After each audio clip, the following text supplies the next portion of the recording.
Rail फाटक मुक्ति मोर्चा ने किया प्रदर्शन। खबर उत्तर प्रदेश के मऊ जनपद से है, जहां रेल फाटक मुक्ति मोर्चा ने अंडरपास बनाने की मांग को लेकर प्रदर्शन किया है।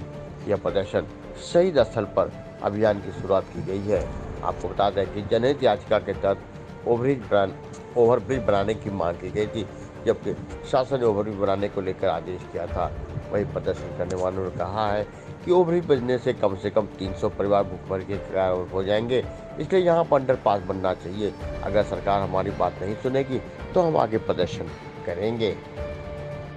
जिंदाबाद जिंदाबाद इंकलाब जिंदाबाद जिंदाबाद जिंदाबाद। 2018 गांधी जयंती से ही आप सभी लोग जानते हैं, हम जब कोई विकल्प नहीं था, केवल रेलवे क्रॉसिंग थी, तो व्यापार मंडल के द्वारा हमेशा रेलवे क्रॉसिंग की जाम को लेकर बात होती थी। तो जिला प्रशासन और यहाँ के शासन द्वारा एक शहीदी रोड 1,34,00,000 रुपया देकर शहीदी रोड पुलिस बूथ से जो है ओवरब्रिज मुंशीपुरा होते हुए जोड़ने के लिए बनाया गया।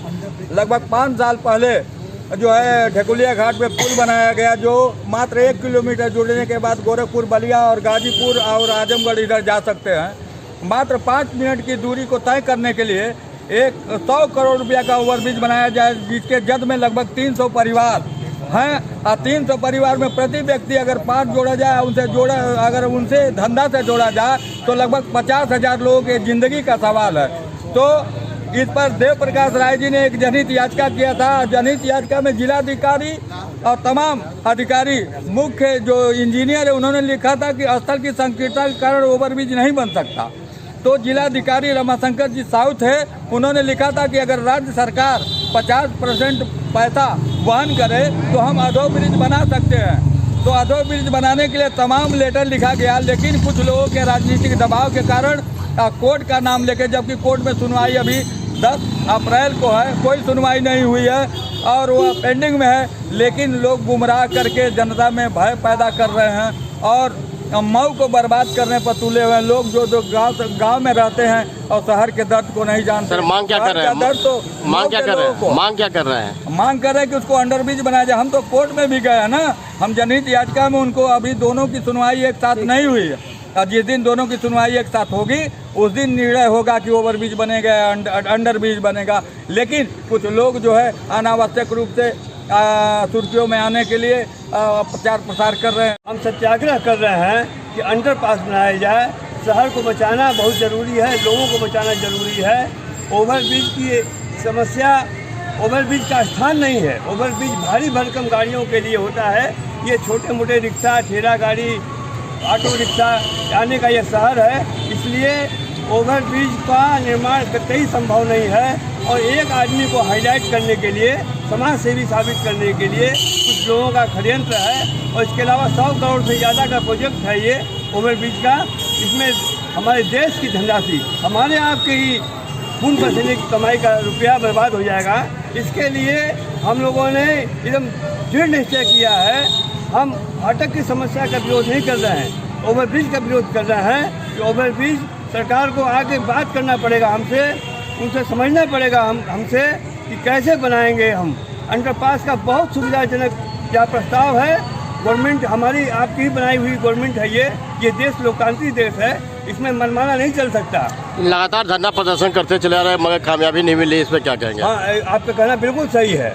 हमारे देश को गुलाम बहुत लंबे समय तक था। हमारे पूर्वजों ने बहुत लंबा समय, सैकड़ों साल गुलामी सही है, तब आज़ाद हुआ है। आपका कहना बिल्कुल जायज़ है कि 5 साल से हम सत्याग्रह कर रहे हैं, अभी लोग नहीं सुन रहे हैं, लेकिन उनको सुनना पड़ेगा।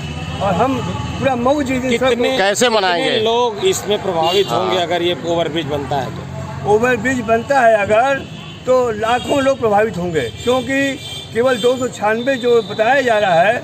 पहली बात तो यह है कि केवल उतने ही शहर में अवैध नहीं है, लाखों हमारे देश में लाखों अवैध, कोई संख्या तो नहीं बताई जा सकती, लेकिन ठेला वाले, खुमचा वाले, मजदूर जो साइकिल से आते हैं, रिक्शा वाले, हजारों लाखों परिवार, हजारों लोग प्रभावित होंगे जो उस पुल पर नहीं चढ़ पाएंगे। कपड़े की दुकान है और हम लोग बहुत दिनों से संघर्ष कर रहे हैं। इसलिए कर रहे हैं कि यहाँ जो ब्रिज बनने वाला है, इसकी वजह से बहुत सारे दुकानदारों की दुकानें ख़त्म हो जाएंगी, मकानें ख़त्म हो जाएंगे। कम से कम आप समझिए कि 50,000 लोग तो रोड पे आ जाएंगे। और हम लोगों ने मांग किया है कि ठीक है आप बनाएं, लेकिन आप अंडर ब्रिज बनाएं। और हमने क्या लगता है कि अभी इंजीनियर को बीच में बुलाया था, हमने नक्शा भी बनवाया है अंडर ब्रिज के किस तरीके से बनाया जा सकता है। और सर्वे भी हम सारे लोगों ने भी किया, इंजीनियर भी किया, और उसने क्या नक्शा बना के दिया है। आप क्या लगता है कि उस नक्शे के आधार पे अगर गवर्नमेंट अगर इस बात को क्या लगता है सोचती है तो हम सारे लोग के परिवार बच जाएंगे। और बहुत अच्छा क्या लगता है कि कम पैसे में कम बजट में ये, क्योंकि 99 करोड़ जो 99 करोड़ जो सरकार दे रही है, हम सबका अनुमान है मेरे ख्याल से 20 से 25 करोड़ में ये बहुत ही बढ़िया क्या लगता है कि जो है अंडर ब्रिज बन सकता है।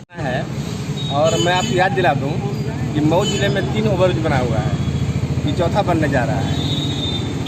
मऊ जिले के जन्मदाता पूरी सरफराज राय जी ने भी स्कूल को नहीं बनवाया। कारण समझ लीजिए क्यों नहीं बनवाया। 300 दुकानें टूट रही थी, 300 घर परिवार बेरोजगार हो रहे थे, 300 लोग सड़क पे आ रहे थे। हमारी सरकार रोजगार देने में तो फिलहाल अक्षम है। इस बात को उन्होंने समझा और इसीलिए स्कूल पर उन्होंने हाथ नहीं लगाया। तीनों ओवरब्रिज में बन गए, लेकिन ये नहीं बना। ये बहुत बड़ा कारण है, उनकी दूरदर्शिता थी ये, और इसी वजह से ही पुल नहीं बना। और मैं उनको बहुत बहुत धन्यवाद देना चाहता हूँ, उनको श्रद्धांजलि भी देना चाहता हूँ कि पूरा सिंधी कॉलोनी से लेकर पूरा मऊ शहर को उन्होंने बर्बाद होने से बचा लिया। और सरकार के पास अगर धन है अगर सरकार के पास, तो सिंधी कॉटन मिल चालू करवावे, मेडिकल कॉलेज बनवावे। इस अनावश्यक कार्य में धन खर्च करने की क्या जरूरत है। क्या मांग करते हैं हम मांग करते हैं कि अंडरपास बने। एक बात और मैं स्पष्ट कर दूं आपको कि सैदी रोड बन जाने से पुल का लोड काफ़ी कम हो गया है। ढेकुलिया घाट पुल बन जाने से पुल का लोड काफ़ी कम हो गया है। सिर्फ जीटी या जिला अस्पताल के आसपास के, महिला अस्पताल के आसपास के लोग ही थोड़ा मोड़ा प्रभावित हो रहे हैं, और वो स्थिति अभी नहीं है जो पहले हुआ करती थी। सैदी रोड बन जाने से आप बाजमगढ़ मोड़, जिला अस्पताल, नरई बांध, कलेक्ट्रेट, एसपी ऑफिस, कहीं भी जाना चाहें जा सकते हैं आप। तो मैं तो मांग करता हूँ व्यापार मंडल की तरफ से कि इसको स्थगित किया जाए और अंडरपास बनाया जाए। अंडरपास से सरकार का धन बचेगा और सारे व्यापारी जो है, जो आवाम है मऊ की, वो भी बर्बादी से बच जाएगी। कितने प्रभावित लोग होंगे? कम से कम 300 लोग, 300 हर दुकान के पीछे आप 5 लोगों को जोड़ लीजिए, 5 से 1500 लोग तो इस तरह बेरोजगार हो जाएंगे, 300 परिवार बर्बाद हो जाएंगे। और सरकार के पास पुनर्वास की कोई व्यवस्था भी नहीं है। ये लारी पैलेस से है ना, लारी पैलेस के सामने एक जगह है, वहीं से नीचे अंडरपास निकलेगा, आगे PWD डायमंगले पे निकल जाएगा, पन्ने पे निकल जाएगा। अब बहुत कम खर्च है, मतलब 10 करोड़ का भी खर्च नहीं है, कम खर्चे में। नाम रवि खुशवानी है और मैं मऊ सिंधी कॉलोनी का रहने वाला हूँ। और जो अभी ओवरब्रिज और अंडरब्रिज का ये प्रस्ताव आया है, इसमें जो सबसे ज़्यादा जिनको पीड़ा होने वाली है या सबसे ज़्यादा दर्द जो सहने वाले हैं वो हमारे सिंधी समाज है। मैं ये नहीं कहता कि यहाँ पे ओवरब्रिज या अंडरब्रिज की ज़रूरत नहीं है। फाटक रेलवे क्रॉसिंग की वजह से बहुत लोगों को दिक्कतें आती है और उसका एक प्रॉपर सॉल्यूशन निकालना बहुत इंपॉर्टेंट है, इसमें कोई संदेह नहीं है। बट बात यहाँ से है कि क्या खोकर हम ये पाना चाहते हैं।